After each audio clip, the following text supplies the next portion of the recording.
Screen Team Media. By the way, what if you just laid them on me? Holy shit. Wait, we have all crew in? Alright, make it a good one. I love your serious face. Ready? And proceed. So tell me how you came about being involved with source code. I was sent the script by Mark Gordon and Jordan Wynn, who developed the movie. I had made another movie with Mark Gordon, and he and I are pretty close. And so he sent me the script, and I read it, and I thought it was just incredibly engaging. I read the first 15 pages of the script, much like the first 5 minutes of the movie, and I was totally engrossed. And I actually put it down because I thought, oh, like, it's probably not going to be as good for the next 100 pages.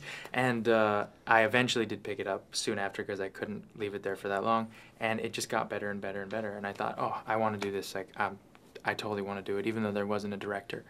And I said, but it's really going to depend on who directs this movie and, you know, the fact that there's a real character in here, and hopefully we can develop a character that has stuff going on, not just a guy in the middle of, you know, a catastrophe. And they agreed, and they said, well, you know, who would be your choice, in, you know, your top choice? And I said, you know, someone like Duncan Jones, because I had seen Moon, and I thought it was extraordinary. And they said, okay, well, let's send it to him and see what he thinks. And so we ended up sending it to him, and I had already met with him on a general sort of meeting, Duncan, and we really got along, and I never thought he'd want to do it. And 5 days later, we get a call saying Duncan Jones wants to make this movie, and 4 months later, we were making the movie, and it was just unreal. Hollywood dream, man, right there. Hollywood dream. And now, was it, you know, obviously there are some really interesting limitations in what you can do in this movie because you're sort of going back in and living and reliving this. Did you find that challenging? Is there ways you sort of, did it limit you? Did, by having those limitations, it let you find new things? What did you sort of... I think constraint and limitations are what bring out creativity, you know. I mean, even in times of, you know, historical times where people are constrained and people go through hard times, there's some of the most beautiful art comes out of that. And so I think the same thing on a movie when, you know, you have a smaller budget to make a movie, even though you want it to seem like a big one, like in this case, means you have to think, you know, 5 steps ahead, whereas if you had more money, you could think 2 steps ahead. And I loved it, and I loved it thematically too, because we had 3 sets.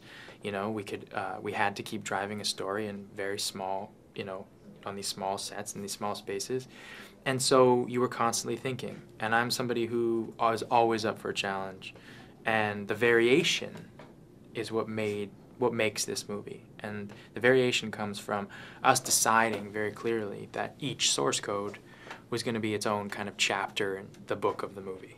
So each chapter was going to have its own personality, was going to have its own separate story, was going to have its own reasonings, and its own rules sometimes. And because of that, there's great variation. And that all came from the constraints.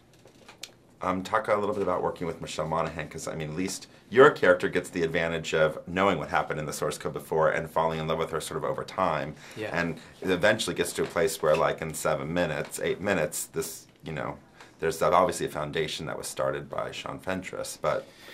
Well, I think it was really important to Duncan when he cast the role that the character and the woman who played this part was someone that you as an audience just immediately loved, that you just took to and you just believed you could trust and that you knew had a good heart. And that is a rare quality to find in somebody, and Michelle just has that quality inherently. And so I believe even if she had no lines in the movie and she just sat there, you could believe that anyone would fall in love with her.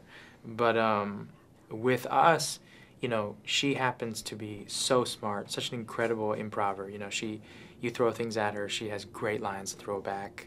She has a really crude sense of humor, so she was always up for pretty much anything and never offended by anything, which is nice.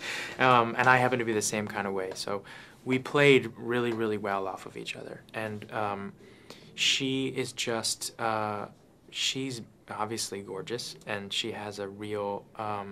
but a real sense that, you know, someone you could talk to and very easily fall for. And it's exactly what happens with my character in the movie.